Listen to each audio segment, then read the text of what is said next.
So yesterday, the mainstream media flagrantly lied about what a juror had to say, and the crazy thing about this is they did it to shield AH. That's right. What they wanted to do is they wanted to paint a picture where she wasn't as guilty as she is.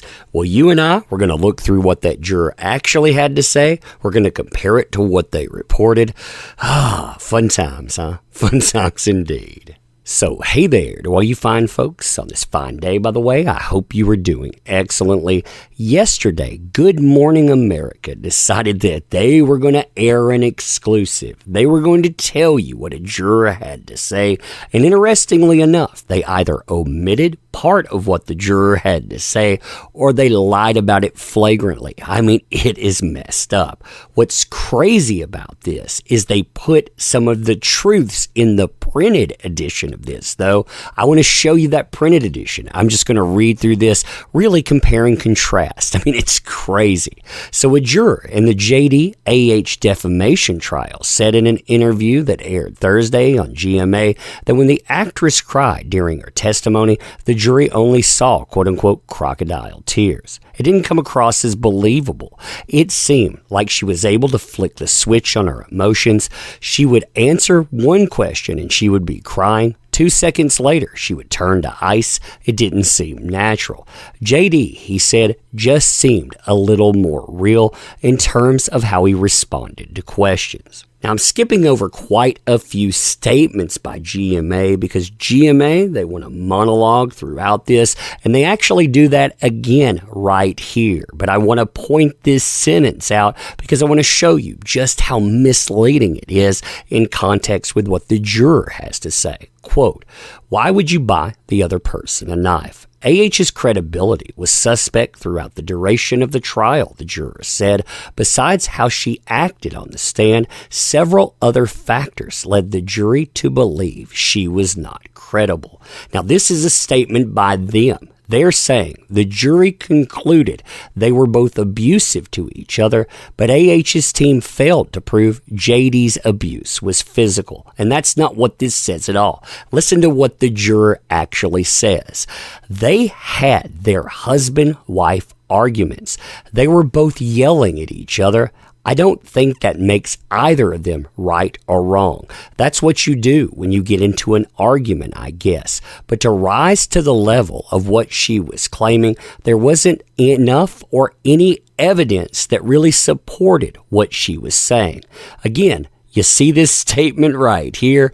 This statement does not say that they were both abusive to one another. It says, again, they had their regular husband and wife arguments. They yell at each other.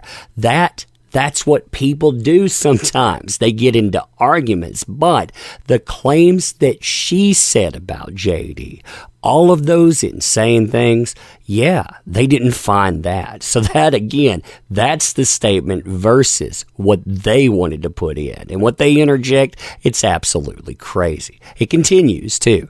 AH, the juror said, was considered the aggressor in the relationship by the majority of the jury. Now, like I said previously, I believe that this statement here tells you that there was a holdout on the jury. That's why you had her win one count. Essentially, you had to throw a bone to that person. That's why the jury, they came in. They didn't actually have any of that counterclaim information filled out as far as how much money to give. That tells you it here. But listen to how they carried this forward. If you have a battered wife or a spouse situation, why would you buy the other person, the aggressor, a knife? If you really wanted to help JD get off drugs, why would you taking drugs around him? Both of those are very good questions too. I think the first one was one that really, it was hammered home. They even brought the knife into the jury so they could see that. I thought that was really powerful. And also, as far as drugs, they continue with this statement as well. This is where that continues here. If you mix alcohol and marijuana, that's where you usually end up. Passed out.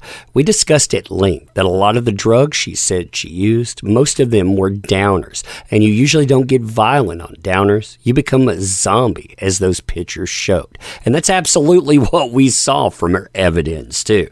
She had at least 5 pictures of the man passed out in chairs, passed out on the floor. If we take her word for it, that is, that he's passed out. But yeah, that doesn't show anyone being aggressive. In fact, her aggressive pictures, well, she shows somebody painting on walls. She shows somebody basically, tipping over some clothes racks, but she forgets to take any pictures of herself. It's amazing, right? Now, the juror also said that the jury essentially dismissed all witnesses on both sides who were employees, paid experts, friends, or family on either side. So that leaves police and a whole lot more people on JD's side. Also suspect were the photos that AH's team presented to purportedly to show bruising on her face. 2 photos presented near the end of the trial were not credible to the jury, he said. They believe the accusation by JD's team that one photo edited to artificially redden her face to suggest bruising. testified the photos, they look different because of quote-unquote vanity light. So those 2 pictures that were identical, they did damage, which is what he says right here. Those were 2 different pictures. We couldn't really tell which picture was real and which one was not. Yeah, and that brings in the credibility of all her pictures, which was what I was saying throughout all of this. The juror also said the defense failed AH by telling them that the actress, quote-unquote, never goes outside without makeup on, yet she goes to file the restraining order without makeup on, and it just so happens her publicist is with her. Those things add up and starts to make it hard to really believe, he said. Then you have the statement about charity donations.